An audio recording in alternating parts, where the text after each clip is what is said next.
Start करते हैं।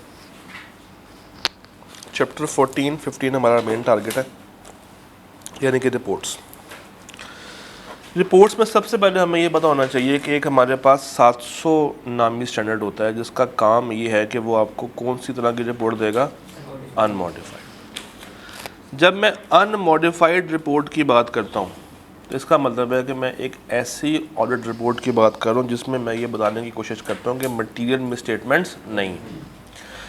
इसका मतलब ये नहीं है कि मिसस्टेटमेंट्स ही नहीं है, मिसस्टेटमेंट्स होंगी मगर वो मटीरियल लेवल की नहीं है, वो इममटीरियल लेवल की है। वो किस तरह की हैं दोस्त?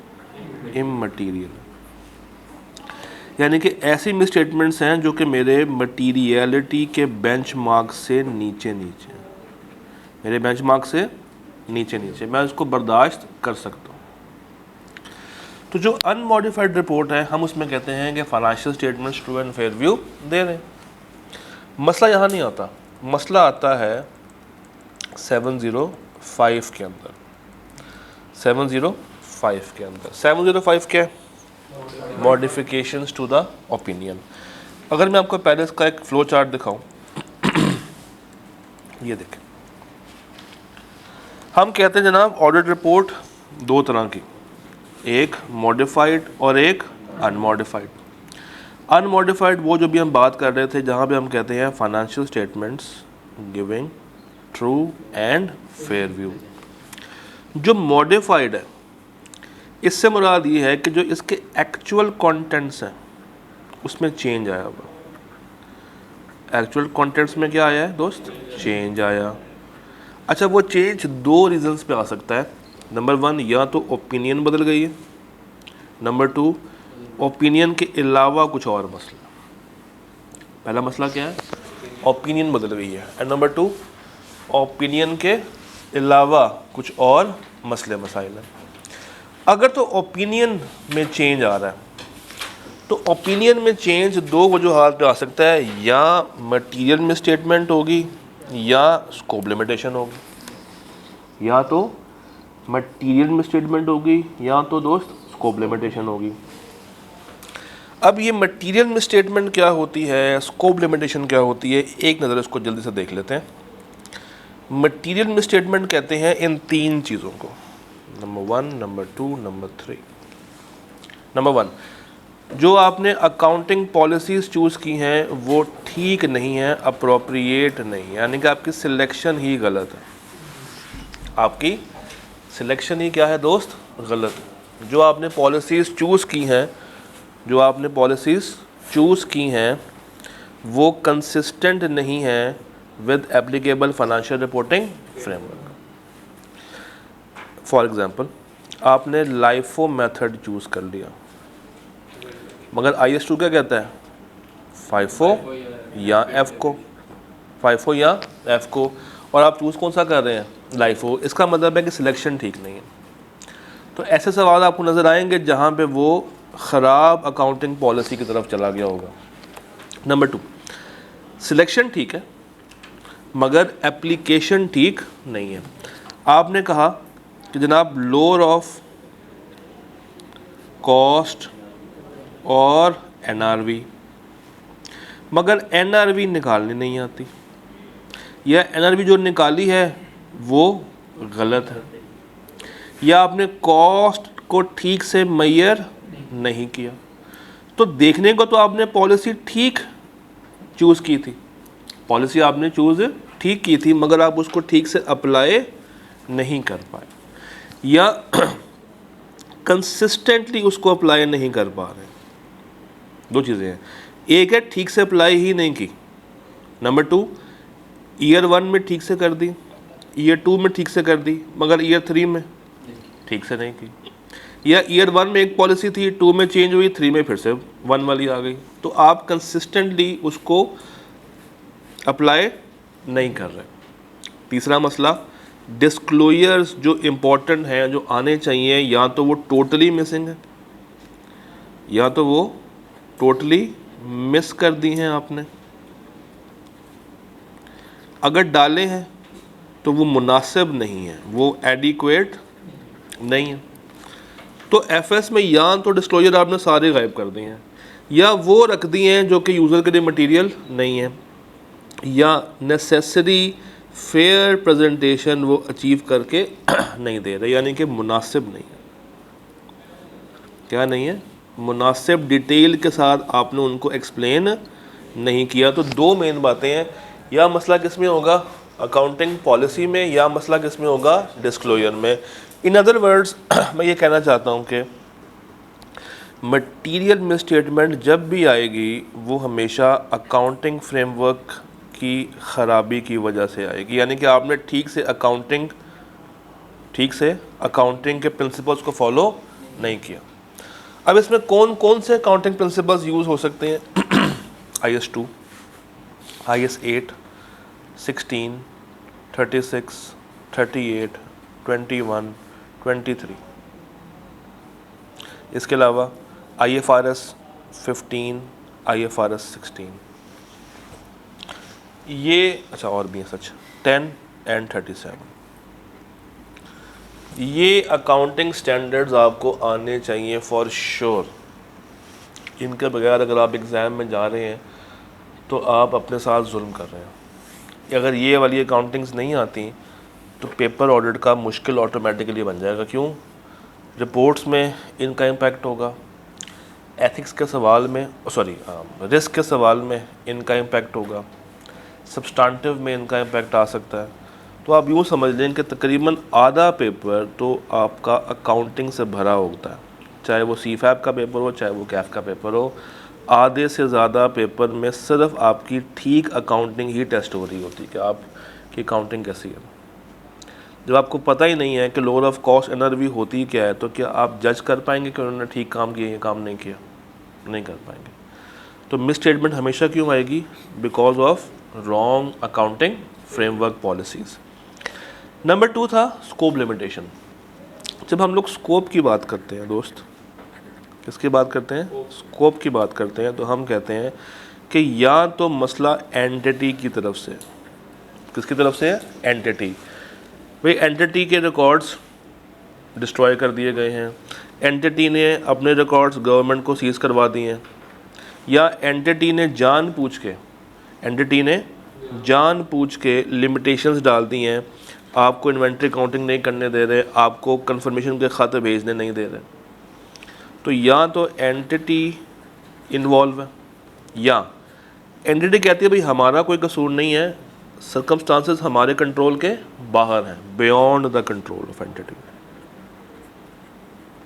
Beyond the control of entity. उसमें ये है कि गवर्नमेंट इन्वॉल्व हो जाए, उसमें ये है कि कुछ भी नेचुरल डिज़ास्टर आ जाए जिसकी वजह से उनके अकाउंट्स डिस्ट्रॉय हो गए हैं, अब वो कोई बैकअप भी अपने पास नहीं रखते, तो डेफिनेटली मेरे पास क्या आ जाएगा? स्कोप लिमिटेशन आ जाएगा। मेरे पास क्या आ जाएगा? इस केस में स्कोप लिमिटेशन लग जाएगा।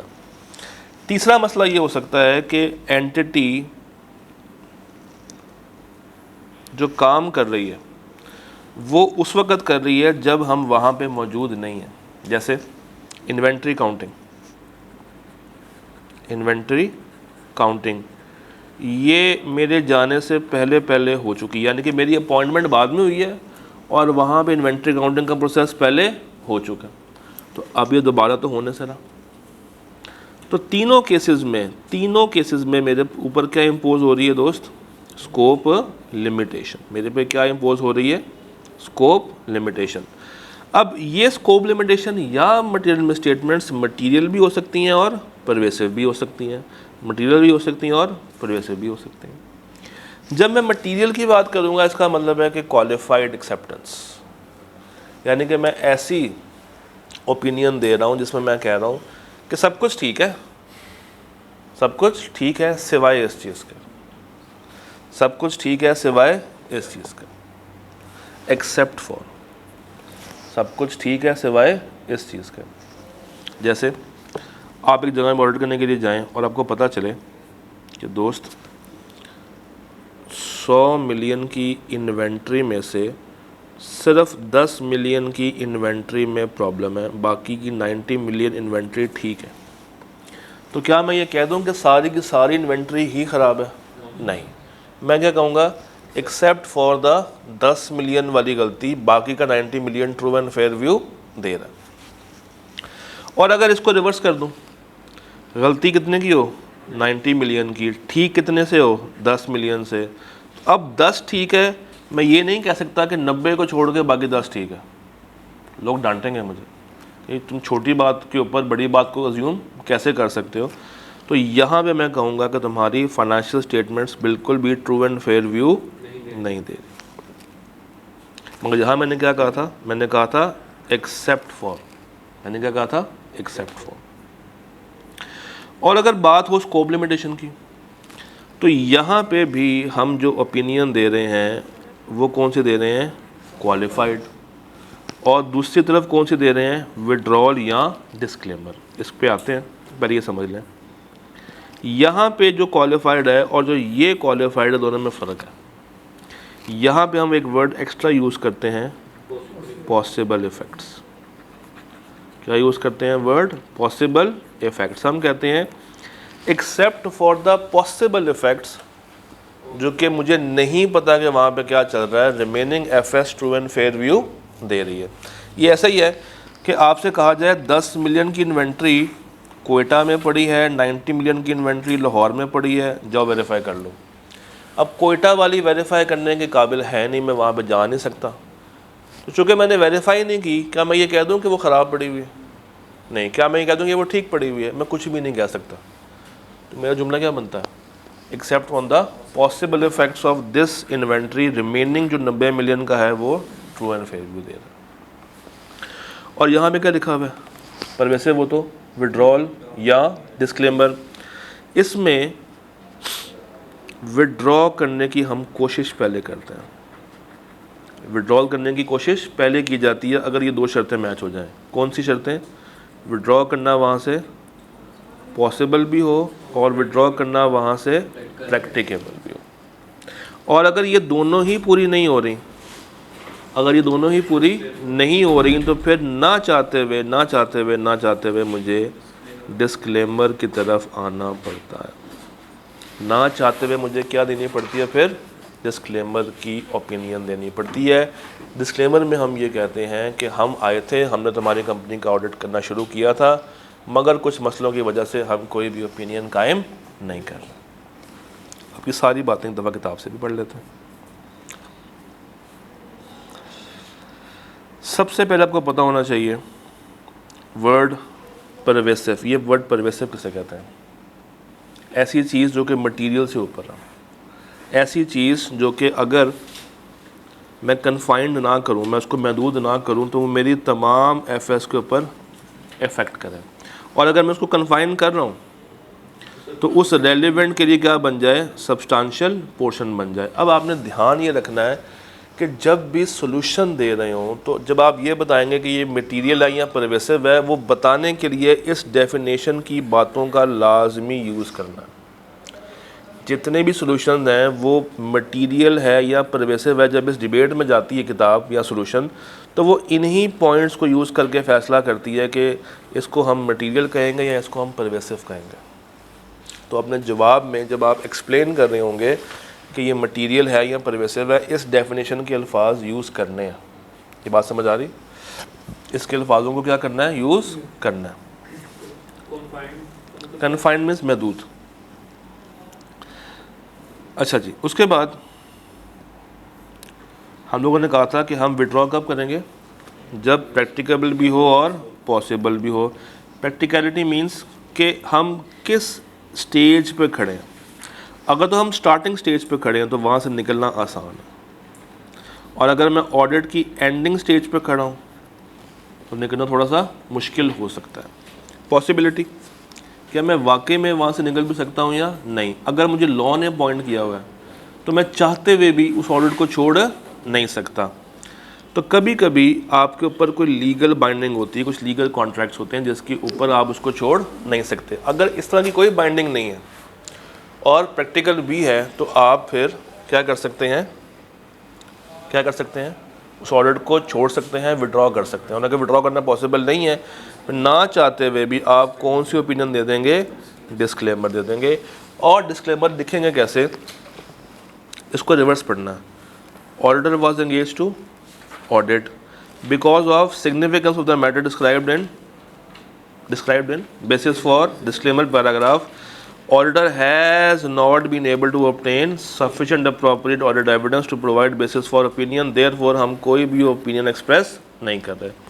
समझना उल्टा है, लिखना सीधा है।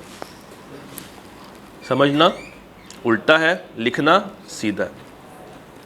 और क्वालिफाइड क्या है? क्वालिफाइड क्या है? Except for the effects described in basis for qualified opinion.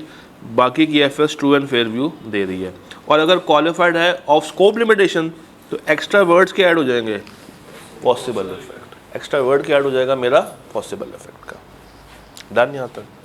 Sir वो क्या ऐसा लिखवा सकते हैं कि ये सिनेरियो है इसकी क्वालिफाइड और बेसिस ऑफ क्वालिफाइड ओपिनियन? वो कुछ भी लिखवा सकता है, आजकल वो बहुत मूड में आया होगा, तो वो किसी भी तरह का सवाल आपको दे सकता है।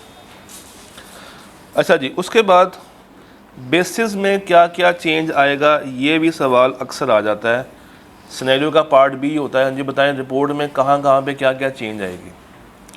तो पहला चेंज बेसिस में क्या क्या आता है, इसकी हेडिंग रिवाइज हो जाएगी। पहले क्या है? Basis for opinion. अब क्या हो जाएगा? Basis for qualified, basis for adverse, basis for disclaimer. आप उस मुद्दे के बारे में एक्सप्लेन करेंगे, डिस्क्रिप्शन देंगे, उसके अंदर कोशिश करेंगे कि कुछ फाइनेंशियल इफेक्ट्स भी बता दें, यानी कि क्वालिटेटिव बात भी करेंगे, अंग्रेज़ी भी लिखेंगे, और उसके साथ साथ इसमें न्यूमेरिकल क्वांटिफाई भी करेंगे, उसमें क्वांटिफाई भी करेंगे। अच्छा, अगर मिसस्टेटमेंट तीसरी वाली हो, या तो तीन तरह की थी, पॉलिसी ठीक नहीं है, ठीक है मगर अप्लाई ठीक से नहीं की गई, तीसरी क्या थी? डिस्क्लोजर। तो अगर तो सवाल में मसला आ रहा है बिकॉज ऑफ नॉन डिस्क्लोजर, तो ये वाली बातें आनी चाहिए, इसको सोल्यूशन में डालना है। ये वाली बातें लिखनी पड़ेंगी आपको सोल्यूशन के अंदर। ये कौन सी बातें हैं? डिस्कस करो वो मैटर विद दोस्त विद गवर्नेंस, डिस्क्राइब करो in basis for opinion section, unless prohibited by law regulation. चलिए आपसे पूछता हूँ ना, मुझे बताइए इन दो पॉइंट्स का मतलब क्या है? इन दो पॉइंट्स का मतलब क्या है? ज़रा सोच समझ के बताना है। वो हो गया, आगे बताएं। दूसरे में हम देखेंगे कि जो बेसिस ऑफ ओपिनियन है इसके अंदर क्या फर्क पड़ा है, जो हमने चीज़ें ली, डिस्क्लोजर नहीं दिया, उसका क्या इफेक्ट पड़ा है। और सर अगर कोई इंफॉर्मेशन हमारे वसी तक मफाद में नहीं है तो उसको अगर लाने प्रोहिबिट किया हुआ है तो उसको डिस्क्लोज ना करें। सर पहले जो है ना डिस्क्राइब द बेसिस ऑफ, उसके अंदर हम नेचर लिखेंगे कि उसके मिस करने से हमारा क्या इफेक्ट पड़ रहा है। नहीं, सुने सुने सुने सुने सुने सुने सीन ये कि एक डिस्क्लोजर आना था, ये आना था, एंटिटी ने इसको बना के रखा हुआ था मगर एफएस में नहीं डाला। जब नहीं डाला तो क्या आ गई? मिसस्टेटमेंट। क्या आ गई? मिसस्टेटमेंट। और मैंने कहा ठीक है जी मिसस्टेटमेंट है तो मैं रिपोर्ट के अंदर कौन सी ओपिनियन दूंगा? क्वालिफाइड। अब स्टैंडर्ड ये कहता है कि अगर तो उन्होंने ये डिस्क्लोजर बनाया हुआ था, तुम अगर चाहो तो बेसिस के अंदर ये बात एज इट इज़ उठा के बता सकते हो कि कौन सा डिस्क्लोजर मिस हुआ, कौन सा डिस्क्लोजर मिस हुआ है जो कि उन्होंने बना के रखा हुआ था मगर डाला नहीं। हाँ, ये कब कर सकते हो? दो शर्तें हैं। नंबर वन, एक तो उन्होंने बना के रखा हो, दूसरी शर्त इसको ऐड करने से तुम्हारी रिपोर्ट ज़्यादा वॉल्यूम में ना चली जाए, यानी कि ज़्यादा भारी ना हो जाए, उसके सफ़े खामखा इंक्रीज़ ना कर जाए, या यूज़र बेचारा परेशान ना हो जाए कि ये कौन सी बात कहाँ पे कर दी। अगर तो तुम्हारी जजमेंट ये है कि इसको ऐड करने से तुम्हारे सफ़े नहीं बढ़ेंगे, यूज़र परेशान नहीं होगा और उन्होंने क्रिएट करके रखा हुआ था डिस्क्लोजर, तब तुम उसको डाल सकते हो, अदरवाइज़ नहीं। और अगर उन्होंने बनाया ही नहीं है अगर उन्होंने इसको क्रिएट ही नहीं किया था फिर क्या मैं खुद से बना दूं? नहीं, मुझे खुद से बनाने की ज़रूरत नहीं। अब पढ़ें, डिस्कस विद द दोस्त विद गवर्नेंस, डिस्क्राइब कर दें बेसिस में उस ओमिटेड इन्फॉर्मेशन की नेचर। तो हल्की बात क्या है, उसकी अहमियत बता दें। बड़ी बात, अनलेस प्रोहिबिटेड बाय लॉ और रेगुलेशन, अगर तुम्हें कानून ने मना नहीं किया, इंक्लूड कर दो कौन सा डिस्क्लोजर, ओमिटेड, जो उन्होंने डाला नहीं था। कब? इफ़ इट इज़ प्रैक्टिकेबल, अगर ये करना पॉसिबल हो तो, मुनासिब हो तो। कब माना जाएगा मुनासिब? जब इसको ऐड करने से इस रिपोर्ट का वॉल्यूम इंक्रीज़ ना हो, जब इसको ऐड करने से कोई शक व शुबात ना आ रहे हो, और जब मैनेजमेंट ने उसको क्रिएट कर दिया हो। अगर नहीं क्रिएट किया हुआ फिर आप उसको डालेंगे नहीं, यानी कि खुद से बना के रिपोर्ट का पार्ट नहीं बनाना, खुद से बना के रिपोर्ट का पार्ट नहीं बनाना। डन? लेकिन यहाँ पे तो उन्होंने लिखा है कि अगर प्रैक्टिकेबल है तो आप बना के डाल दो, अगर लाने मना नहीं किया हो। सर पूरी लाइन पढ़े, not be practicable where disclosure not been prepared by management, जब वो नहीं बनाया हुआ तो ये प्रैक्टिकेबल काउंट नहीं होगा। और नॉट अवेलेबल है ही नहीं, और इट वुड बी वॉल्यूमिनस। तो जब बनाया हुआ है और मुझे लग रहा है कि ये रिपोर्ट को खामखा ख़राब कर देगा, मैं नहीं डालूँगा। बनाया हुआ है, मुझे लग रहा है यूज़र परेशान होंगे, मैं नहीं डालूँगा। नहीं बनाया हुआ तो मुझे ख़ुद बना के डालने की ज़रूरत नहीं। ये आई के अब 2-3 दफ़ा टेस्ट कर चुका है।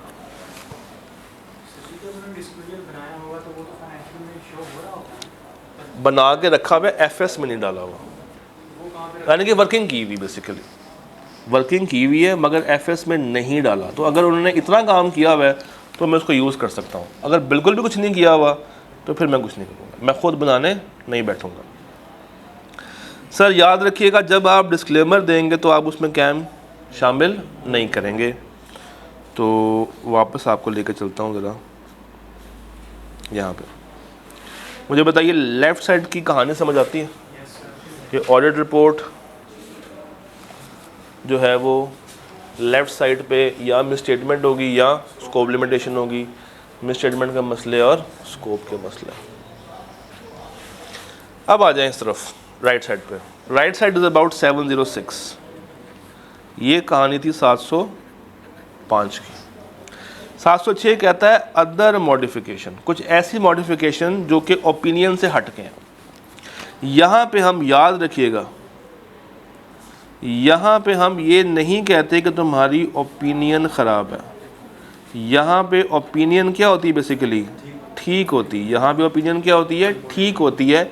कुछ और मसले आ जाते हैं जिसकी बिना पे हम रिपोर्ट मॉडिफाई करते हैं मगर ओपिनियन मॉडिफाई नहीं करते।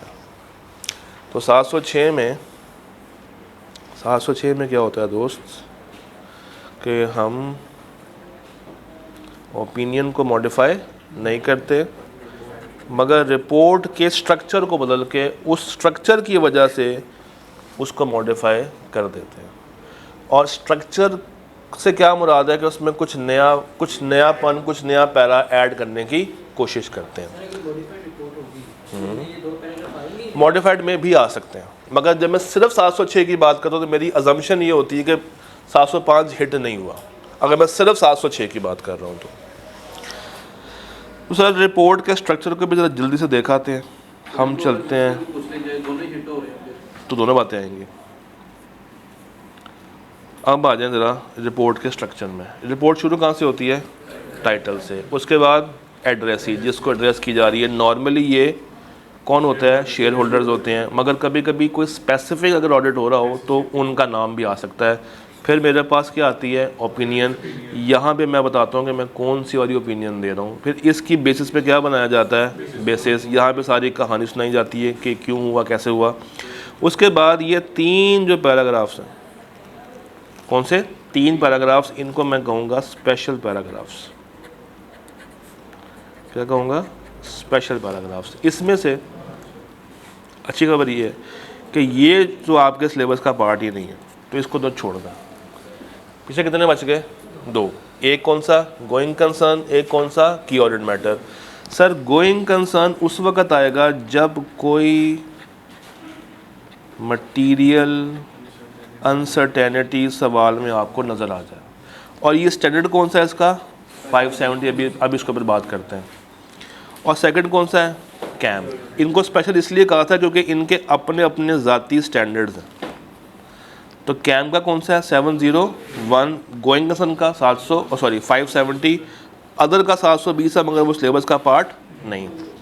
तो कैम लिस्टेड कंपनी की रिपोर्ट में लाजमी आएगा। कैम की हेडिंग, कैम का सेक्शन लिस्टेड कंपनी की रिपोर्ट में लाजमी आएगा। फिर नीचे आती हैं रिस्पॉन्सिबिलिटीज़ मैनेजमेंट की और हमारी। उसके बाद एंडिंग एलिमेंट्स कौन से हैं, अदर रिपोर्टिंग में 4 बातें आ जाती हैं। फिर नेम, सिग्नेचर, एड्रेस और डेट करके हम रिपोर्ट को एंड कर देते हैं। तो जो अदर में आपने बातें लिखनी है मैं आपको वो भी दिखा देता हूँ। जो अभी आपको दिखाया है, जो ये वाला फॉर्मेट है ये दिया हुआ है कंपनीज एक्ट ने, ये वाला फॉर्मेट जिसको हम कहते हैं ऑडिटर्स रिपोर्ट रेगुलेशन 2018। जो स्टैंडर्ड का फॉर्मेट है वो बिल्कुल ऐसा ही है, बस फ़र्क ये है कि जो ये अदर रिपोर्टिंग इन्फॉर्मेशन में 4 बातें लिखी हुई हैं, ये 4 बातें ये वहाँ पे नहीं है, क्योंकि वहाँ पे लिखा हुआ है कि हर मुल्क अपनी अपनी बात इसमें लिख सकता है। सवाल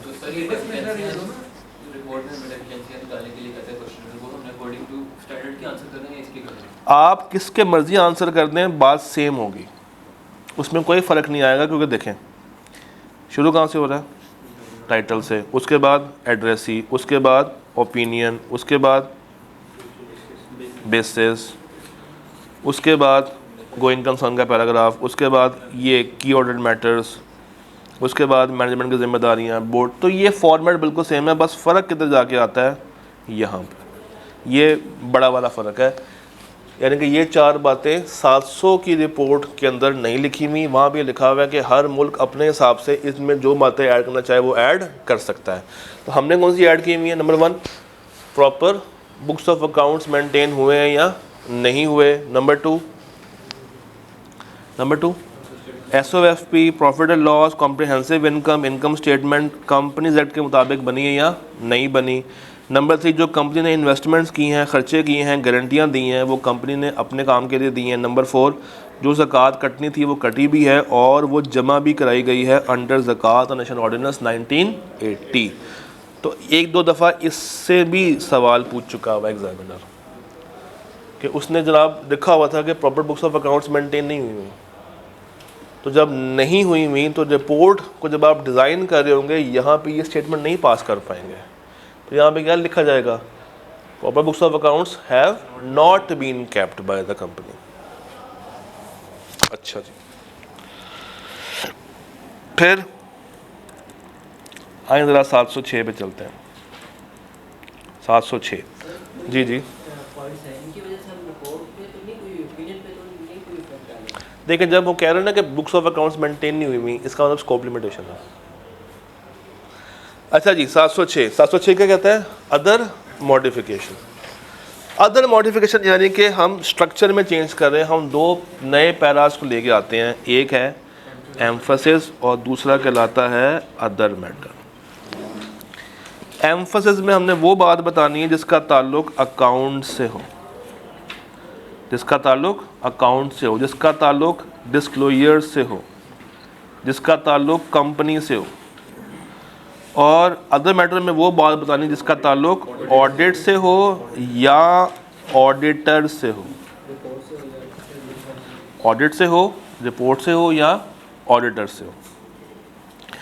एम्फसिस क्या है बेसिकली कि आप एक मामले के ऊपर उसको कह रहे हैं कि बाकी बातें छोड़ दो, इस पे ज़रा ज़्यादा गौर से देखो, इसके ऊपर ज़्यादा एम्फसाइज़ करो। क्या करो, ज़्यादा एम्फसाइज़ करो, इसको तरीके से देखो, इसको गौर से देखो। यहाँ पे हम सिर्फ रेफरेंस देते हैं, उस बात को डिटेल से उस पैराग्राफ में डिस्कस नहीं करते। हाँ, जहाँ पे रेफरेंस दिया हुआ है, जिस नोट का या जिस डिस्क्लोजर का रेफरेंस दिया हुआ है, वहाँ पे सारी बात क्लैरिटी के साथ बता रहे होते हैं। तो एम्फसिस में क्या होता है दोस्त, a paragraph included in the report that refers to a matter जो कि अप्रोप्रिएटली डिस्कस हो चुका है, डिस्क्लोज हो चुका है, कहाँ पे, एफएस में। हम सिर्फ यूज़र से कह रहे हैं कि जनाब अपनी तवज्जो वहाँ पे जाके रखो, वो लाजमी एरिया है, उसको लाजमी पढ़ के आओ।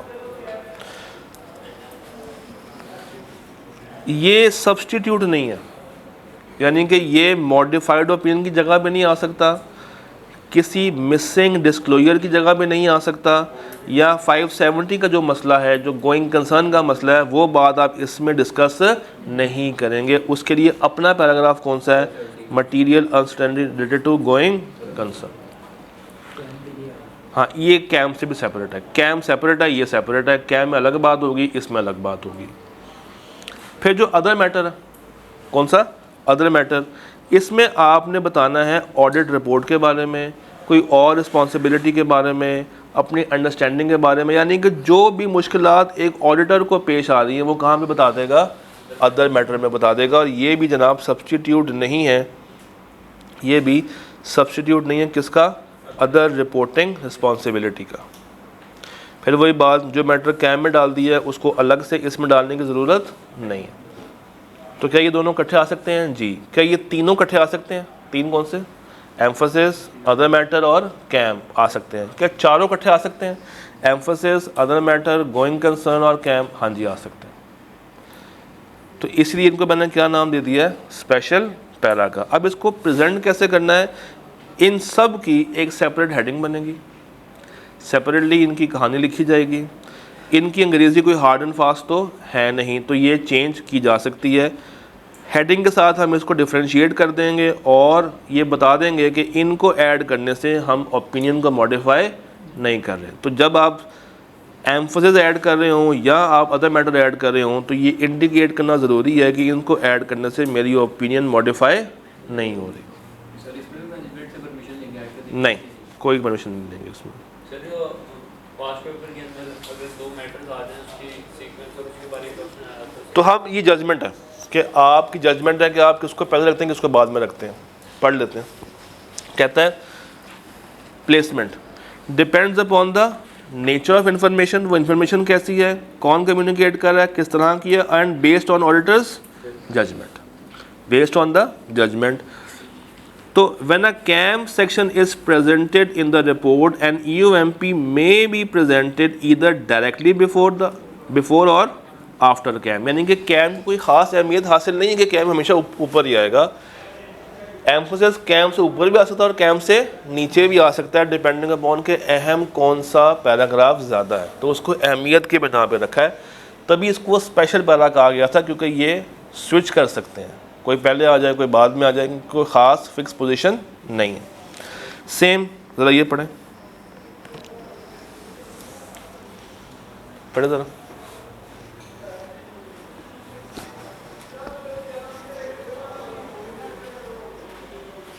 पढ़ें क्या कह रहा है।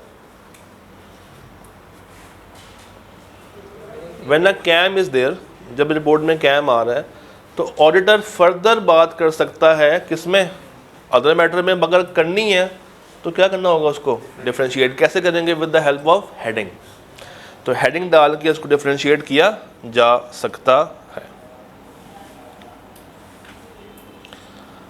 अब आए ज़रा कैम पे चलते हैं।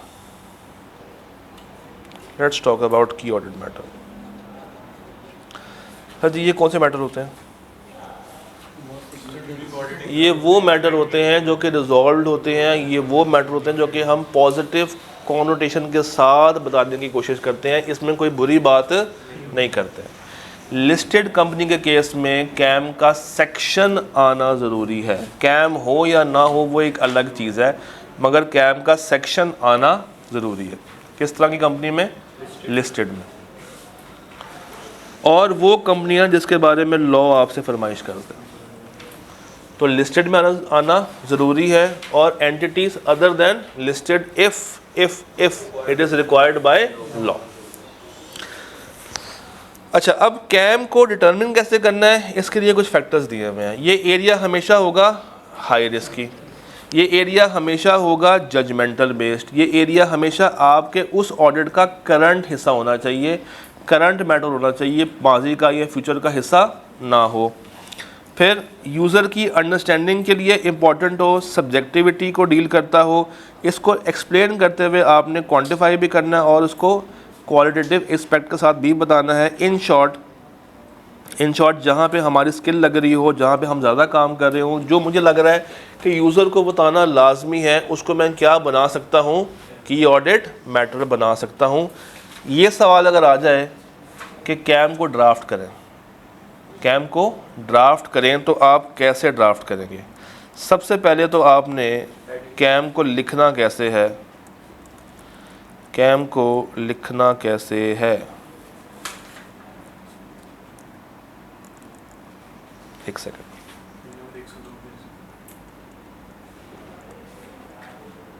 नहीं, एक सेकंड,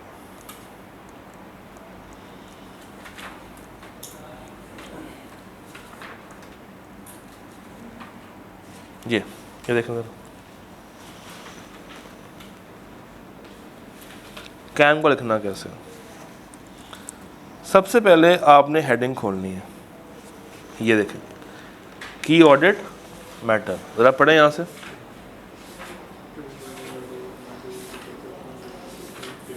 वो मैटर्स जो कि हमारी जजमेंट में सिग्निफिकेंट हैं, इम्पॉर्टेंट हैं, करंट पीरियड के हैं, ये उनको बता दिए गए हैं, डिस्कस कर दिए गए हैं और हम उसको सेपरेट ओपिनियन कायम नहीं कर रहे। ये तो डेफिनेशन आपने फॉर श्योर लिखनी ही लिखनी है, ये फॉर श्योर लिखनी ही लिखनी है। उसके बाद देखें, अगर कोई कैम आपको बनाने का कह दे तो आप ये 3 कॉलम्स खोल देंगे।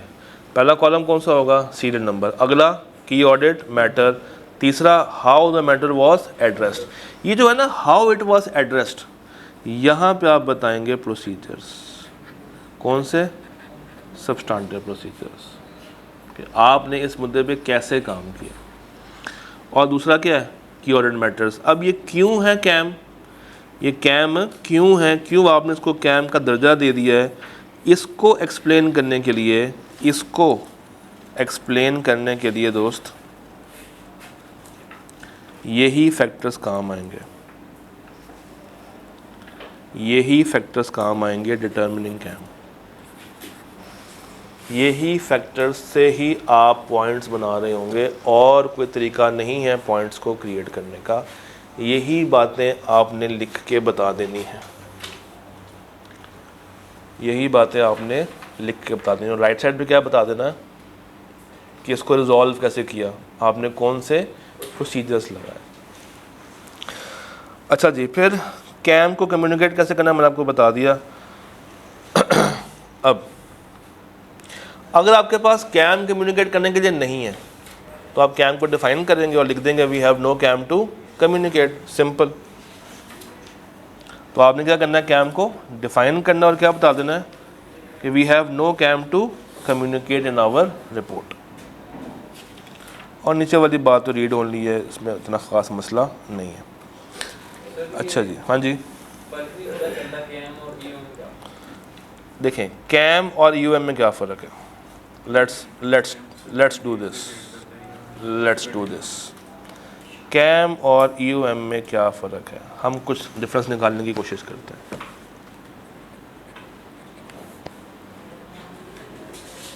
तैयार?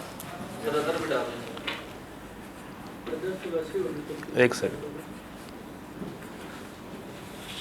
पहला फ़र्क, कैम की स्पेलिंग क्या है, उसका स्पेलिंग क्या है?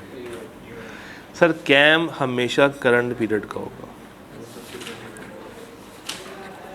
एम्फसिस पास्ट का भी हो सकता है, करंट का भी हो सकता है और फ्यूचर का भी कुछ हो सकता है। नंबर 2, कैम हमेशा दोस्त चार्ज विद गवर्नेंस को बता के डाला जाएगा, उनको बता होगा। इस केस में ये पॉसिबल नहीं।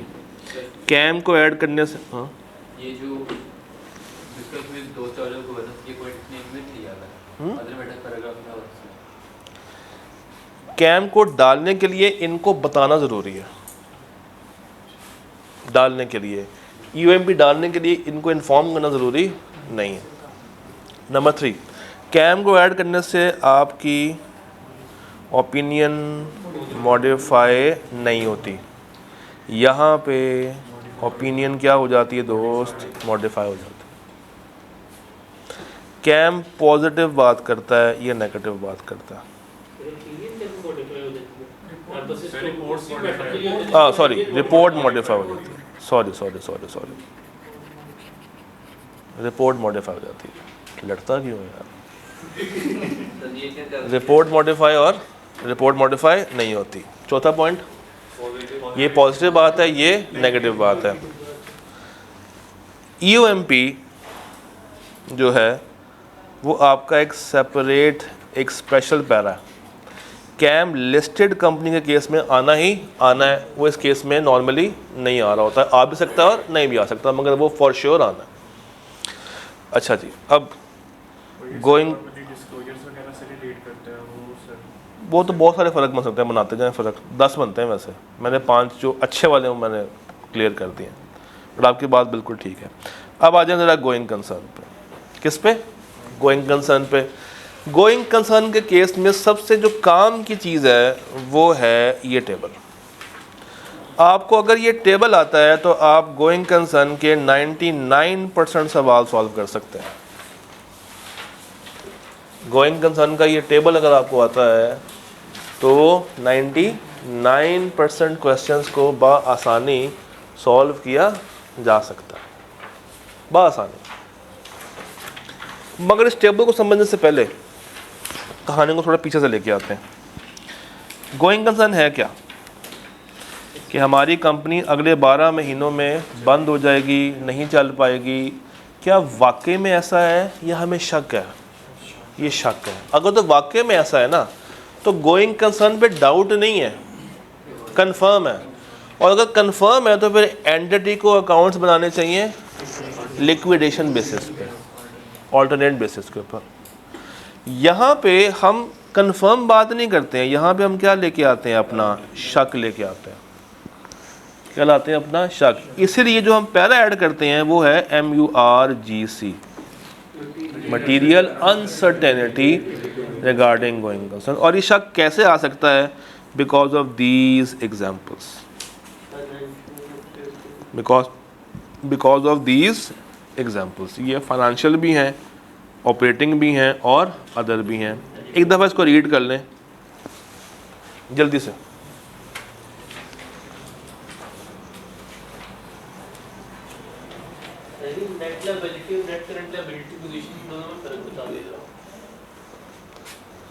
कहाँ लिखा हुआ?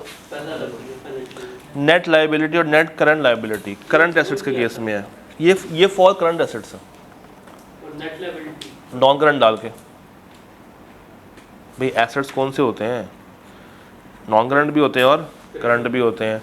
तो इस केस में आप टोटल एसेट्स की बात कर रहे हैं। इस केस में आप सिर्फ किसकी बात कर रहे हैं? करंट की बात कर रहे हैं। लायबिलिटी भी करंट।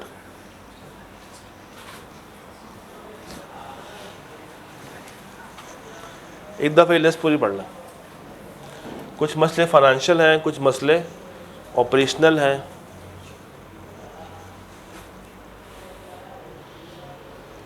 अच्छा, ये लिस्ट क्यों आपको दे रहा हूँ? क्योंकि इसके ऊपर सवाल बन जाता है अक्सर। सिनेरियो बना सकता है और कभी कभी रिटर्न में पूछ भी सकता है। तो अगर आपकी पोजीशन ख़राब हो रही है, आपसे कस्टमर छूट रहे हैं, डिविडेंड नहीं दे पा रहे हैं, क्रेडिटर्स को पैसे टाइम पे नहीं दे पा रहे हैं, बैंक कहता है पैसा वापस करो, हमने आपके साथ काम नहीं करना, सपोर्ट आपकी ख़त्म हो रही है, कस्टमर्स आपको छोड़ के जा रहे हैं, सप्लायर्स आपको सामान नहीं दे रहे, आपके इदारे में आग लग गई है, इंश्योरेंस के पैसे आएंगे नहीं आएंगे कुछ पता नहीं है। ये सब कुछ क्या है? ये डाउट है। ये डाउट है कि हम अगले 12 महीने में सर्वाइव कर भी पाएंगे या नहीं। तो हम यहाँ पे कोई कंफर्म बात नहीं करते, हम हमेशा डाउट पे खेलते रहते हैं, डरते रहते हैं। तो अगर लेबर मार्केट में शॉर्टेज में है, लेबर आपको छोड़ के जा रही है, एंटिटी अपने ऑपरेशंस को सीज़ कर रही है, बंद कर रही है, सक्सेसफुल कंपैरेटर मार्केट में आ गया है, मैनेजमेंट आपको छोड़ के जा रही है, आपका लाइसेंस छीन लिया गया है, आपके ऊपर केस पे केस हो रहा है, कुछ भी मसला आ जाए जिससे आपको क्या हो रहा हो? डाउट हो रहा हो कि हम अगले 12 महीने चल भी पाएंगे या नहीं चल पाएंगे। दिस मीन्स का मसला किस चीज़ का है? गोइंग कंसर्न का। अब ऐसे में करना ये है कि आपने उनसे मांगनी है असेसमेंट। क्या मांगनी उनसे? असेसमेंट। असेसमेंट या उन्होंने बनाई होगी या नहीं बनाई होगी। तो अगर असेसमेंट बना के रखी हुई है तो आप उसको चेक करेंगे कि वो ठीक है या नहीं, और अगर नहीं बनाई हुई तो ये क्या बन जाएगा? स्कोप लिमिटेशन बन जाएगा। इस चीज़ को समझते हैं इस टेबल से। Going concern basis is inappropriate. क्या मतलब? Going concern is inappropriate. जो असेसमेंट बनाई है वो भी ख़राब है, और मुझे पक्का डाउट है, मुझे पक्का डाउट है कि ये आगे चलने वाले नहीं है, बट डाउट है। FS have been appropriately amended to reflect alternate basis। उन्होंने जो अकाउंट्स बनाए हैं वो किस बेसिस पे बना दिए हैं? लिक्विडेशन बेसिस पे बना दिए। तो ठीक काम किया उन्होंने। तो जब ठीक काम किया तो मेरी ओपिनियन कौन सी होगी? अनमॉडिफाइड। कौन सी होगी? अनमॉडिफाइड। और मैं क्या डाल दूंगा? UMP। किस चीज़ के लिए? जो उन्होंने alternate basis of accounting choose की है, ताकि मेरे यूज़र को पता चल जाए कि जनाब ये लोग अनकरीब बंद होने वाले हैं, इसमें इन्वेस्टमेंट करने की ज़रूरत नहीं। किसका? कंपनी का होगा डिस्क्लोजर, हाँ जी, और हमारा होगा एम्फसिस, जिसमें हम रेफ़र करेंगे कि कुछ और देखो ना देखो, रेलेवेंट डिस्क्लोजर जाके लाजमी देख लेना। अरे तुम बताओ, तुम बताओ। हमने कहा था कैम जो है वो कब आएगा? पॉजिटिव बात पे। और कैम है क्या? हाई रिस्क एरिया, जहाँ पे मैंने बहुत सारा काम किया हो, जहाँ पे मेरा टाइम लगा हो, जजमेंटल हो, एस्टीमेट्स हो, ये वो एरिया ही नहीं है। ये काम मैनेजमेंट का है ना। ये वैसे है भी फ्यूचर के अगले साल का है, ये करंट ईयर का है। ये भी कह सकते हैं कि हम आगे बंद होने वाले हैं। अच्छा, going concern basis is inappropriate, मगर FS are still prepared under the assumption of going concern. Going concern basis is inappropriate. वो कह रहा है कि अब बस ये बंद होने वाली है, मगर अकाउंट्स बनाए हुए हैं गोइंग कंसर्न को अज्यूम करते हुए, तो ये मिसस्टेटमेंट है और परवेसिव लेवल की है। तो मैं ओपिनियन कौन से दूंगा?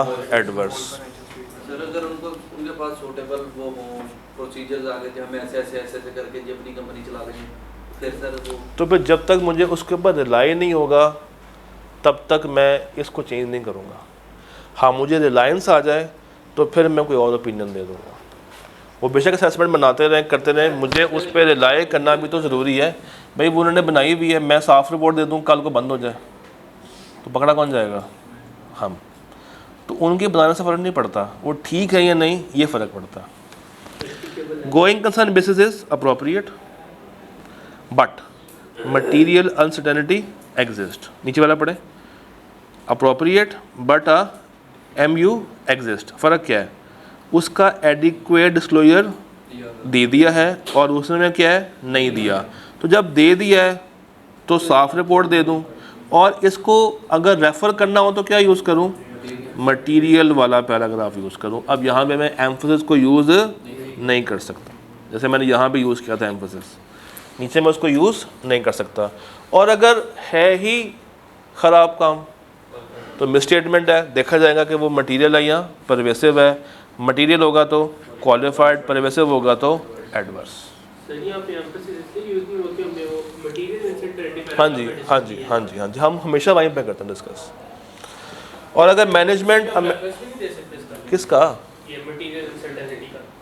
किस चीज़ में क्यों देना है? ये अपना पैराग्राफ ही एक नई चीज़ है, यूज़र देख के परेशान हो जाएगा ये कहाँ से आ गया। मैनेजमेंट इज़ अनविलिंग, या वो अपने असेसमेंट को एक्सटेंड करने में इंटरेस्टेड नहीं है, तो इसका मतलब है यहाँ पे स्कोप लिमिटेशन है, या क्वालिफाइड या disclaimer depending upon the materiality. ये टेबल आप याद कर लें, ये आ जाना है।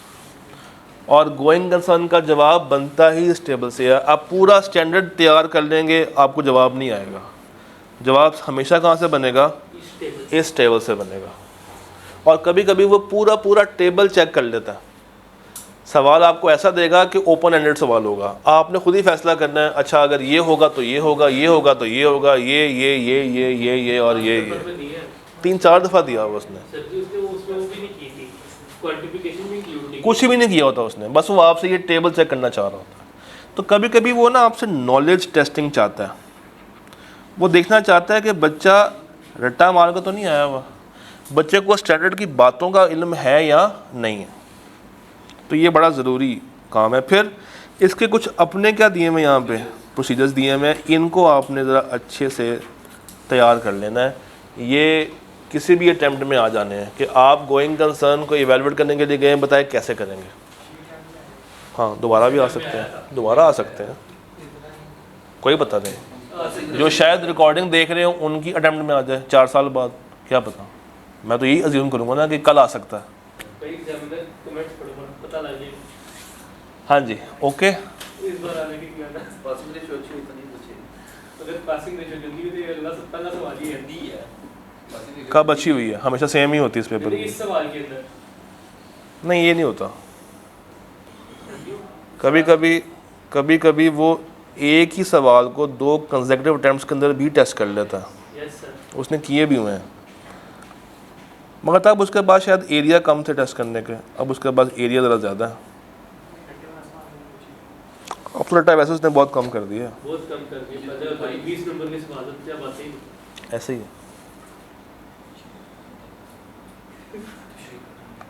पहले हम कहते थे रट्टे से सवाल आए, हमारे कितने रट्टे से सवाल आ गए। अब एमसीक्यू जो आ गए बीच में। 10 नंबर सही वो जो आपने एमसीक्यू भाई सोच समझ के किए 10 बटा 10 सही, उनमें सही वो सीधा ही ऑप्शन बना चाह रहा होता है ये। तो मैंने कब कहा था कि वही प्रैक्टिस करनी है, आप जो मर्जी प्रैक्टिस करें, जीपीटी को दें आपको बना के शुरू कर देगा, आप करते जाएं। उनका कोई क्वेश्चन बैंक नहीं है इस चीज़ के ऊपर, और वो शायद कभी दे भी ना। संजीव वो इस टाइम का क्वेश्चन करें ले जी, ये एक सवाल आपके सामने है, एक सेकंड वो भी कर लेते हैं। पहले हम अपना काम तो कर लें।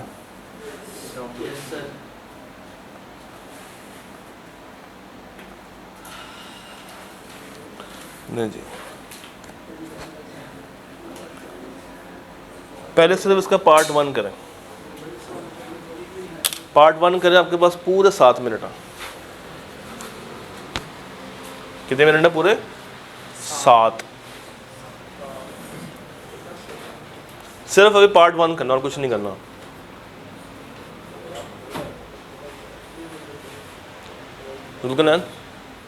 जुल्कनैन भाई, इस पर जूम डाल दें।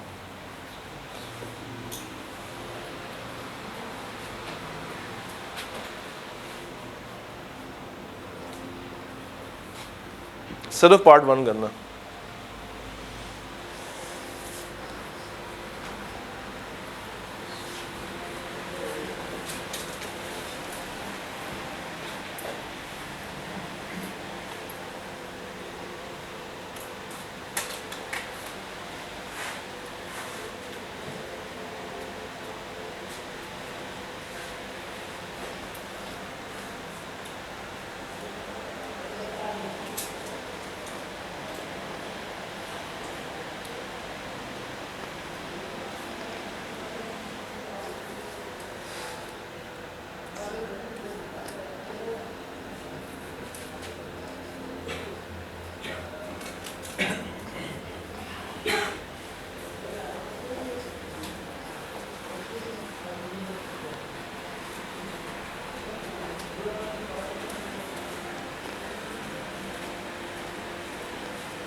पाँच मिनट रह गए। Current try.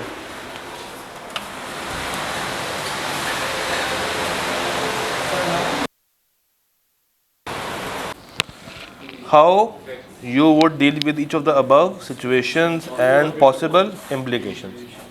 कहता है ATL has recognized an intangible asset of 100 million in respect of development cost relating to software which ATL expects to market in future. Market research conducted by ATL indicates a promising demand for software. However, the expected cost required to complete the software has increased significantly and ATL requires further 50 million. क्या मतलब? Record तो कर लिया है, तो इसका मतलब है कि जो एसेट अब तक रिकॉर्ड हुआ है वो रिकॉर्ड होना नहीं चाहिए था. Since ATL has already utilized the limit of credit on other projects, it is facing difficulty in raising the finance. नीचे आपको दे दिया है PBT of ₹270 million. अब कैसे करेंगे इसको सॉल्व? सबसे पहले इसकी निकालें मटीरियलिटी. तो 270 मल्टीप्लाई बाय 5% कितना आ गया? 13.5. तो 13.5, इसको जूम करते हैं थोड़ा सा.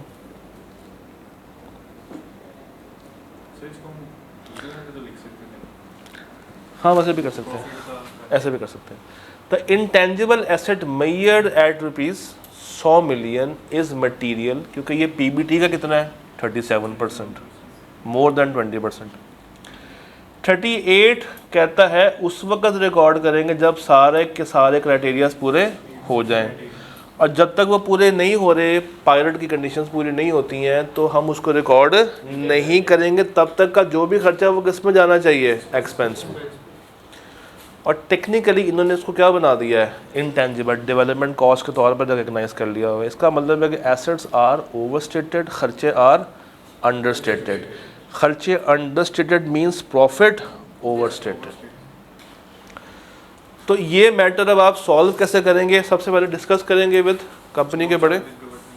इन केस अगर डाउट हो कि कंपनी काम पूरा कर पाएगी नहीं कर पाएगी, तो हमें इसको एक्सपेंस आउट कर देना चाहिए. हाँ, अब अगर मैनेजमेंट आपसे कहे नहीं हम तो ये पूरा कर लेंगे, तो उनको समझें या उनको 38 की एग्जांपल दें, मतलब उनकी बात पे अमल कर ले. अगर वो इमोशनल हो जाए, नहीं, हमें अपने रूल्स को फॉलो करना. हमारा रूल क्या है? IAS 38. तो बेसिकली अमाउंट कितनी थी? 100 मिलियन की. वहाँ पे हमारी कितनी आ रही है मटीरियलिटी?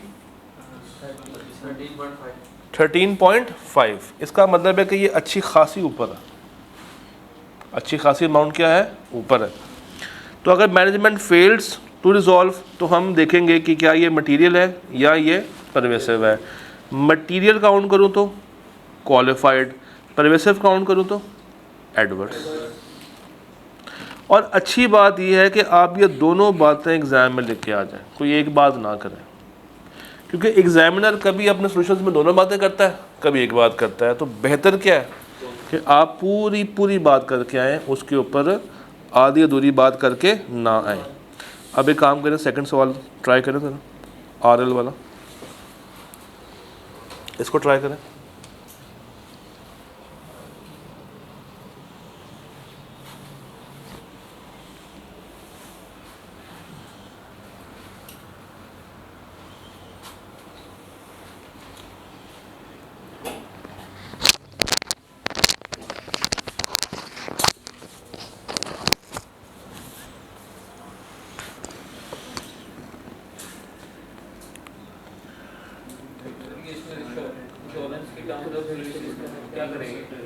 क्या इंश्योरेंस की टर्म में वो तो दी भी नहीं, तो इसके अंदर फिर हम इफ करके जवाब देंगे.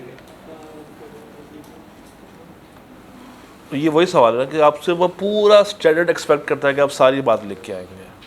आप एक आधी बात के ऊपर वो भरोसा नहीं करेगा फिर आपकी. हाँ जी, एक दफ़ा खुद ट्राई करना ना, फिर मैं इसको बताता हूँ.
50% का क्वेश्चन है ना।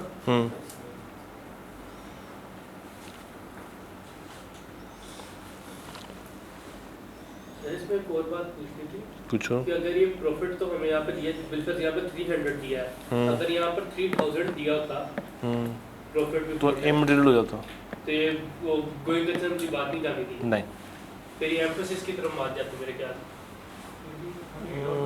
नहीं, फिर तो वो था ही इमटेरियल था ना, 3000 में गया था। वो आगे रखने की बात तो हम एम्फोसिस पे करेंगे ना, डिस्ट्रक्शन ऑफ द प्लांट हाँ, वो वाली बात करेंगे, मगर इम्पैक्ट इतना बड़ा नहीं होगा, नहीं होगा। अच्छा, एक बात और भी है, जब आप इमटेरियल बात भी लिखें ना तो पूरी बात लिखनी है कि इंडिविजुअली भी और एग्रीगेट भी। हाँ जी, सवाल क्या है? Company is involved in the manufacturing and supply of beverages. आग लग गई है और plant has been destroyed. Management ने राइट ऑफ कर दिया है, इंश्योरेंस क्लेम आनी है 400 मिलियन की, जो राइट ऑफ किया है वो 390 मिलियन का है। वो ये लोग अभी नेगोशिएट कर रहे हैं कि अगला प्लांट ख़रीदा जाए, और कब खरीदेंगे? जब पैसा इंश्योरेंस का आ जाएगा। अब तो अब डाउट है कि पैसा आएगा नहीं आएगा, आएगा तो कितना आएगा, कब आएगा, नया एसेट कितने का आएगा, कंपनी के पास बाकी के फंड्स हैं या नहीं हैं। तो अब अगर मैं उसका सोल्यूशन आपको दिखाऊं तो उसको स्टार्ट करते हैं ज़रा। आपने यहाँ से पढ़ना शुरू करना, यहाँ से, ये ज़रा पढ़ें।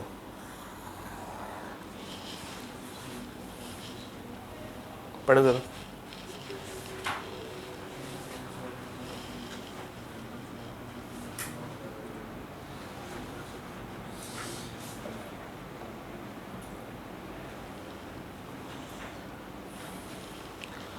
कोई बात समझ आई? वही टेबल है। इन केस वो अप्रोप्रिएट नहीं है और एफएस को एडजस्ट नहीं किया गया तो एडवर्स। इन केस वो अप्रोप्रिएट है, अनसर्टेनिटी एग्जिस्ट करती है, डिस्क्लोज नहीं किया गया, क्वालिफाइड और एडवर्स।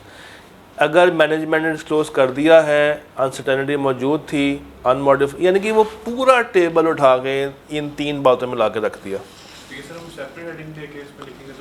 आप सेपरेट भी कर सकते हैं, वही ना, कुछ प्रेजेंटेशन उसने भी, अब देखें ये बुलेट्स में दी हुई है, कोई और सवाल होगा ये हेडिंग्स में आ जाएगा, तो आपने एक अपना सेट पैटर्न लेकर चलना है। अभी दिखा देता हूँ कौन सा।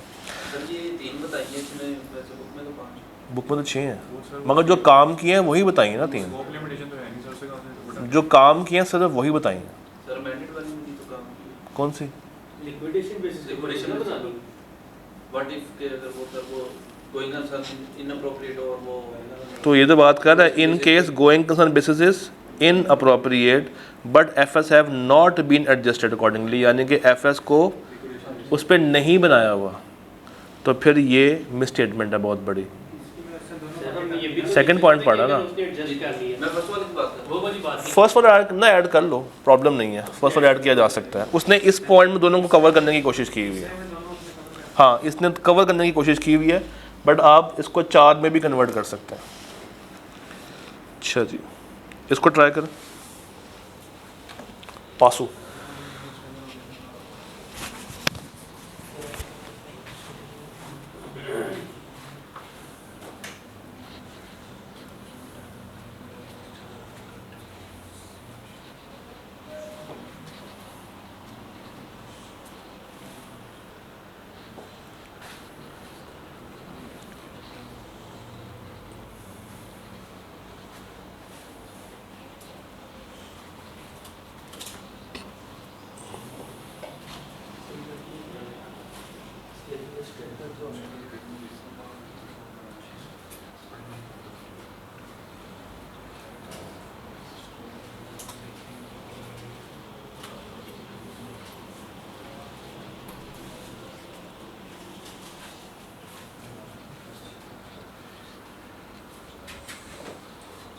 यहाँ पे सब्सटेंशियल प्रोसीजर पूछ रहा है। पार्ट ए में। अभी आप सिर्फ बी पे फोकस करें। बी पे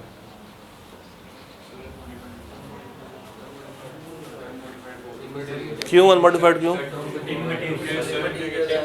इसमें अब ये सवाल देने का मकसद क्या था? सिर्फ आपको ये चीज़ पढ़ाना। ये सेकंड पैराग्राफ पढ़ा। ये पढ़ें, ये लाइन लिखना ज़रूरी है। अगर आप ये लाइन मिस कर रहे हैं तो प्रॉब्लम होगी। बात समझ आई? अगर एग्रीगेट से कहते हैं वो मटेरियल हो गया तो फिर हम उसको तो मॉडिफाई करनी पड़ेगी। तो फिर हमें 4 बातें करनी पड़ेगी इस तरह को। चारों पहले के लिए नहीं, दो, पहले के लिए दो। तीन। अच्छा जी,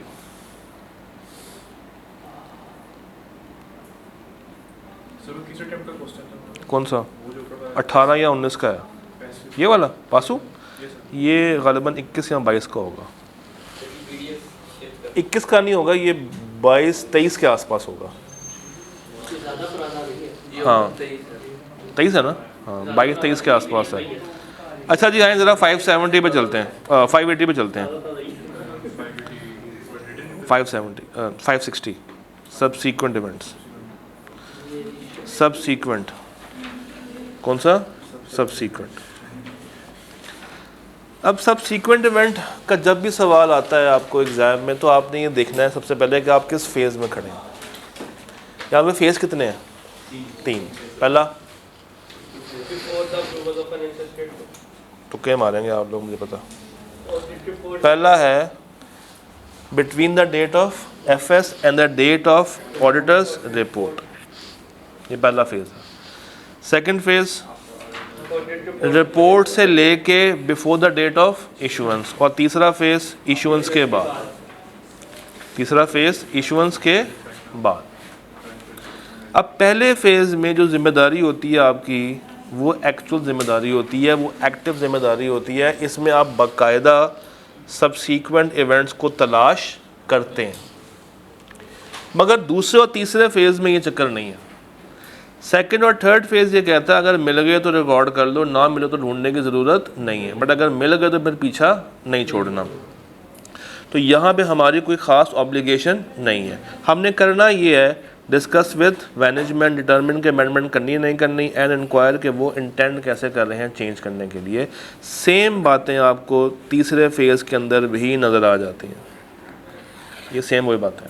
तीसरे फेज से एक क्वेश्चन है सर, ये फेज की लिमिट कब तक होगी? अगर बिल्कुल हमें 7 से 8 अगले ऑडिट तक, अगले ऑडिट तक, यानी कि पूरा साल ही हो गया तो अगले ऑडिट तक। अच्छा जी, अब इसमें जो काम की बात है फ़ेज़ 1 में, फ़ेज़ 1 में जो काम की बात है, ये रेलेवेंट प्रोसीजर्स ये पूछे जा सकते हैं कि भाई बताएं कि आप इस फेज़ में खड़े हुए हैं तो आप किस तरीके से सबसीक्वेंट इवेंट्स को तलाश कर सकते हैं। तो ये प्रोसीजर्स किसी भी टाइम पे पूछे जा सकते हैं कि आप इस रेलेवेंट फेज़ में खड़े हुए हैं, बताएं अब आप क्या करेंगे बीइंग ऑडिटर, किस तरीके से आप सबसीक्वेंट इवेंट्स को ढूंढेंगे। फ़ेज़ 2 के अंदर, बल्कि पहले फ़ेज़ 3 पे चलते हैं। फ़ेज़ 3 में जो काम की बात है वो यही है कि अब एफएस इशू हो गई हुई है, बाद में आपको एहसास हुआ तो आप क्या करेंगे।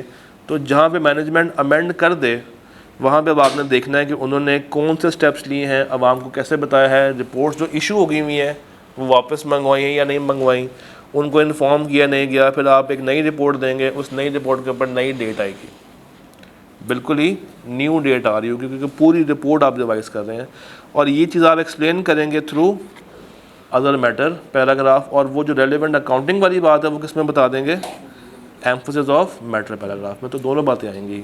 इसमें क्या बताएंगे, वो अकाउंटिंग जिसकी वजह से रिपोर्ट को रिवाइज होना पड़ा, और यहाँ पे क्या बताएंगे कि इससे पहले भी एक रिपोर्ट इशू हो चुकी है, ये दोबारा इसलिए इशू की जा रही है क्योंकि ये मसला आ गया था।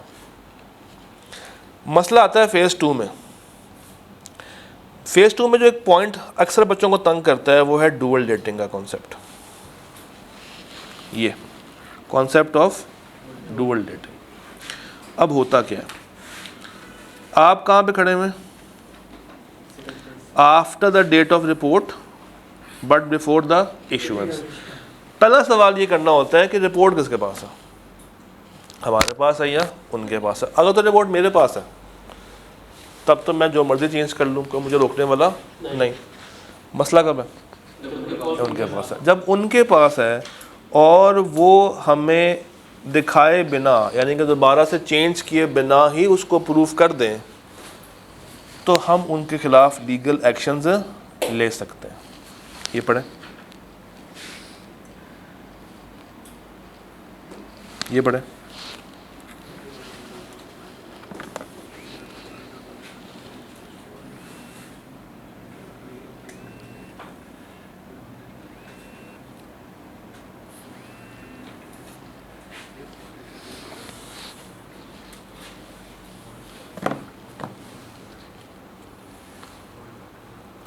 अगर प्रोवाइड नहीं की तो खुद से कर देगा।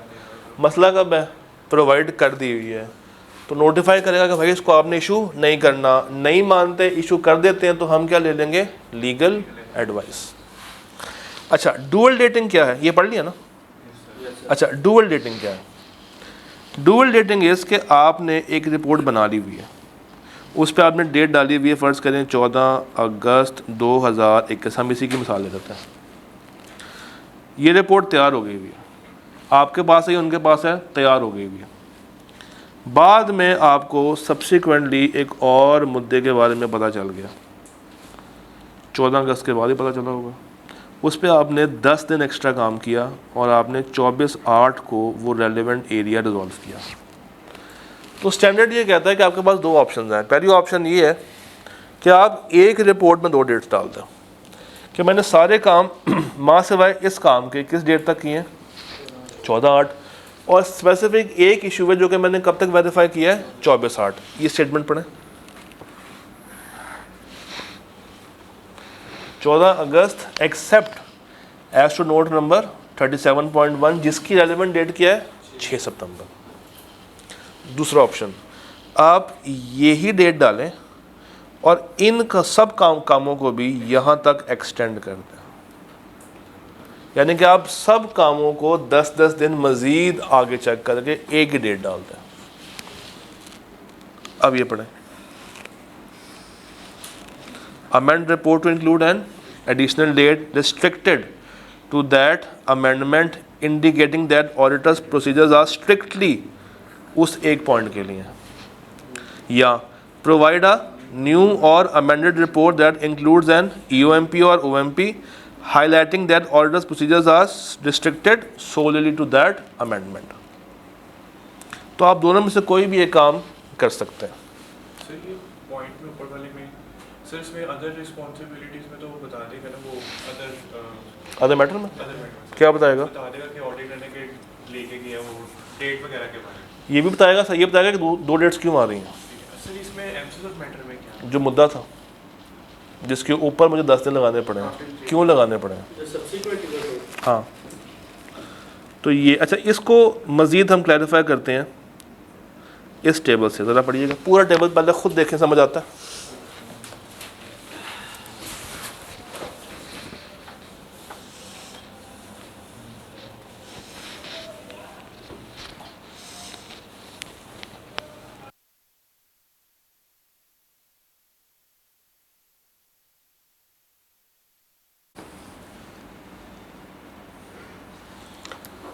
सबसे पहले चीज़, और ये सवाल भी ऐसे आंसर होगा, आप क्या कहेंगे मैनेजमेंट को?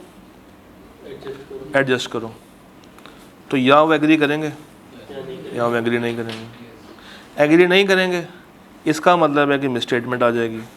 मटीरियल या परवेसिव, मटीरियल है तो क्वालिफाइड, परवेसिव है तो एडवर्स। ये साइड समझ आती है? इधर आ जाए। उन्होंने डिस्कस या उसको एडजस्ट कर दिया, अब उसको चेक करेंगे कि वो ठीक किया है नहीं किया। Property recorded, not property recorded. Property recorded नहीं है तो अगेन ये क्या है? मिसस्टेटमेंट। मटीरियल है तो क्वालिफाइड, परवेसिव है तो एडवर्स। तो ये साइड तो सेम है, इस साइड में तो कोई मसला नहीं है।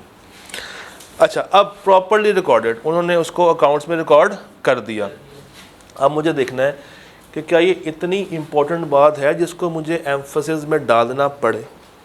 ज़रूरी नहीं कि हर वक्त ही हर चीज़ को उठा के मैं कहाँ डालता रहूँ, एम्फोसिस में, ये मेरी जजमेंट होती है, मुझे डालना है कि मुझे नहीं डालना। डालना है तो यानी कि हाईलाइट करना है या नहीं करना, तो मैं एम्फोसिस। हाईलाइट नहीं करना तो इस पैरा की ज़रूरत नहीं है, सिंपल सादी रिपोर्ट आ जाएगी विदाउट EOMP, विदाउट EOMP। तो सर अगर बिल्कुल रिपोर्ट देने से पहले हमने रिपोर्ट मॉडिफाई की है, रिपोर्ट के पास ही थी रिपोर्ट, तो फिर हमारे पास है, हाँ, तो फिर हम जो मर्जी करते हैं, फिर एम्फेसिस डाल सकते हैं। वो जजमेंट है ना, अगर मैटर उतना इंपॉर्टेंट है या नहीं है। आपके पास पूरे 15 मिनट है इस सवाल के लिए। कितने मिनट है पूरे?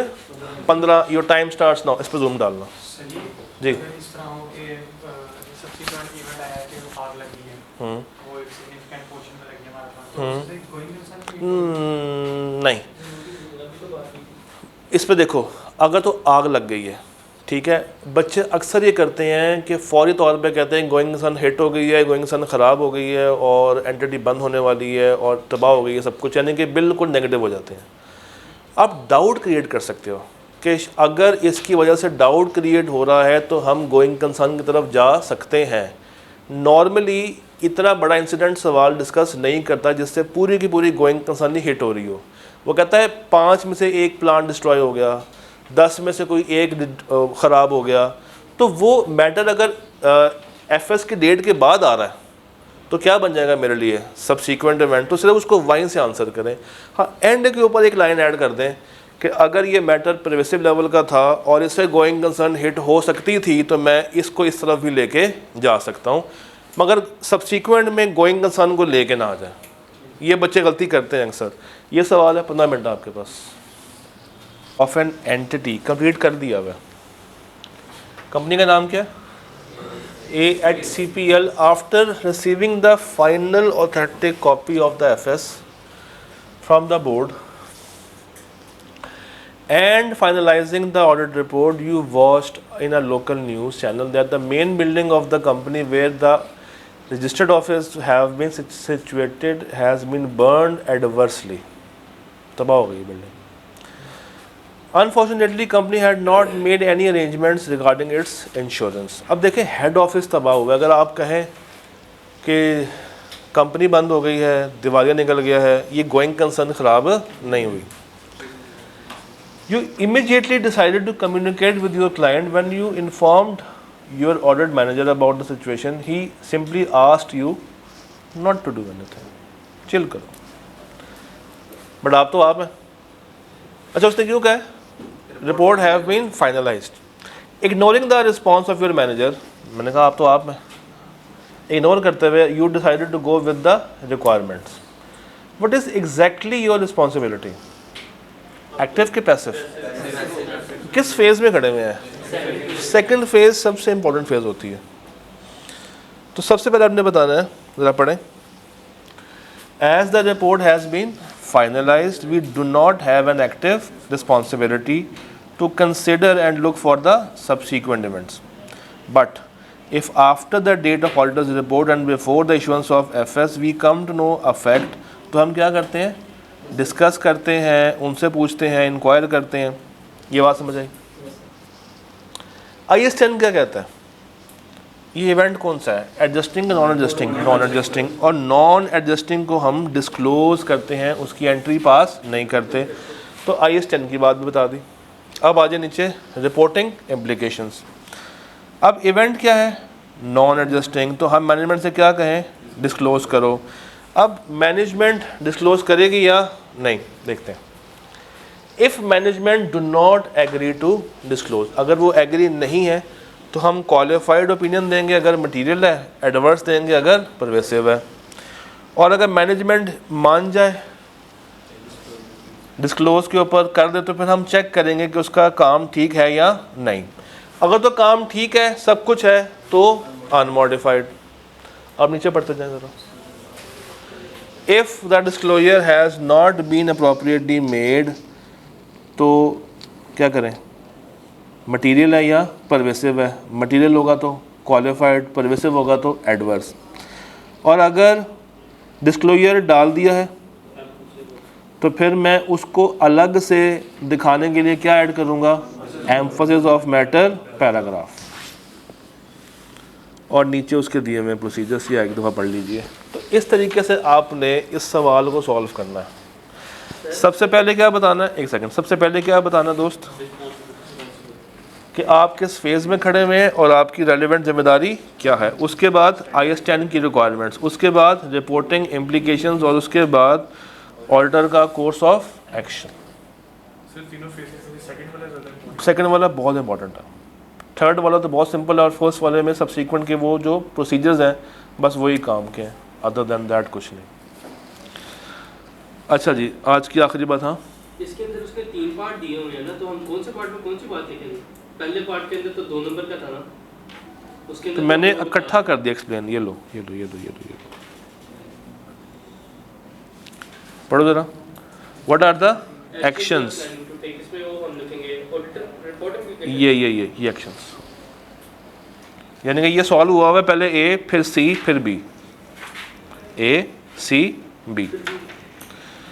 अच्छा जी, हाँ जी, इसमें तो मैनेजमेंट कहती है कि इसको इग्नोर करो, डिस्क्लोज ना करो, ये तो डायरेक्ट स्टेटमेंट है, फिर इसको इसका ठीक नहीं जवाब। असल में सवाल ने बताया ही नहीं था कि मैनेजमेंट का फ़ैसला क्या है। हमने कहा था कि हम 560 की रिक्वायरमेंट्स को फॉलो करेंगे। अब उसमें हम सोच रहे हैं कि मैनेजमेंट का रिस्पांस कैसा कैसा आ सकता है, ऐसा रिस्पांस तो वैसा करेंगे, वैसा रिस्पांस तो ऐसे करेंगे। सर इस सवाल में रिपोर्ट हैंड ओवर हो चुकी है या नहीं हुई? हमारे पास ही है, ये देखो, सवाल गौर से पढ़ो। हम किस फेज़ में खड़े हुए हैं? सेकंड तो रिपोर्ट फेज़ 2 में हैंड ओवर नहीं हुई, ये सवाल ने बताया है। ज़रा गौर से देखो कहाँ से फाइनलाइज हुई है, सिर्फ फाइनलाइज हुई है, हमारे पास ही उनको हैंड ओवर नहीं हुई। अदरवाइज सवाल बताता, अगर नहीं बता रहा तो बाय डिफ़ॉल्ट क्या है, अभी तक किसके पास है, हमारे पास है। उनको दे दी हुई है तो फिर तीसरा पॉइंट ऐड हो जाता, कौन सा, कि हम उनको रोकेंगे कि आपने बगैर इसको चेंज किए इशू नहीं करनी, नहीं मानते लीगल एक्शंस दिए जा सकते हैं। 580 अगर क्वेश्चन चेंज करना बुक में है, बुक कभी खोली तो नजर आए, नहीं, वो मेरे पास दूसरी वही कह रहा हूँ, कभी खोली तो नजर आए। 580 सर जी, 580 में सबसे काम की 2 बातें हैं। ऊपर वाली सारी कहानी है, पढ़ते जाएं नीचे आ जाएं, ये 2 बातें, doubt as to the reliability और रिप्रेजेंटेशन नॉट प्रोवाइडेड। अगर तो डाउट है, यानी कि जो वहाँ से रिप्रेजेंटेशन आई है वो इनकंसिस्टेंट है, वो क्या है, इनकंसिस्टेंट है, अब ये अप्रोप्रिएट नहीं है, तो फिर मुझे क्या करना चाहिए, मुझे रिस्क असेसमेंट के प्रोसीजर्स को रिवाइज़ कर लेना चाहिए। अब अगर मुझे उनकी इंटेग्रिटी पे भी शक आ रहा है तो इसका मतलब है कि मामला बहुत ख़राब हो चुका है। अगर प्रैक्टिकेबल और पॉसिबल है तो मैं क्या कर सकता हूँ, विड्रॉ। बट अगर ये काम नहीं हो सकता तो फिर मुझे मजबूरन क्या देनी पड़ेगी, डिस्क्लेमर, क्योंकि रिप्रेजेंटेशन ना आना या रिलायबल ना होना टेक्निकली क्या बन जाती है, स्कोप लिमिटेशन, स्कोप, और वो भी परवेसिव लेवल की। और नीचे पढ़े, रिप्रेजेंटेशन प्रोवाइड नहीं की, तो जब नहीं की क्या करेंगे, डिस्कस विद द मैनेजमेंट, री इवेल्युएट द। अब देखें ये पॉइंट्स आपने ज़हन में रखने हैं। पहला पॉइंट डिस्कस, सेकंड पॉइंट री evaluate the integrity, and third पढ़े विड्रॉ या डिस्क्लेम। तो एक ये सवाल बड़ा कॉमन है 580 में से। दूसरा जो वो अक्सर पूछ लेता है, वो आपको कुछ देगा सिनेरियोस, जैसे ये दिए हुए हैं, और आपसे कहेगा बताएं क्या इन मामलों के ऊपर रिप्रेजेंटेशन लेना ज़रूरी है या नहीं, ज़रूरी है या नहीं। तो अगर आप किताब में जाके देखेंगे तो किताब में एक फॉर्मेट आपको नज़र आएगा, देखिए ज़रा, है ये आ रहा है ना। अब अगर तो ये वाले मामला आता है, ये लिस्ट कौन सा मामला, ये वाले मामला आता है, और ये आपसे पूछे जा रहे हैं, तो इनके ऊपर तो रिप्रेजेंटेशन लेना लाजमी है। इसके अलावा जजमेंट होगी, आप लेना चाहें तो ले लें, नहीं लेना चाहें तो ना लें। सेकंड, अगर वो चीज़ किसी और प्रोसीजर से वेरीफाई की जा सकती है तो फिर उसके ऊपर रिप्रेजेंटेशन अलग से लेना ज़रूरी नहीं। तो इसके 2-4 सवाल एक दफ़ा हाथ से सॉल्व कीजिएगा, आपको क्लैरिटी आ जाएगी। कोई टेंशन, कोई परेशानी? कल मिलते हैं मज़ीद बातों के साथ।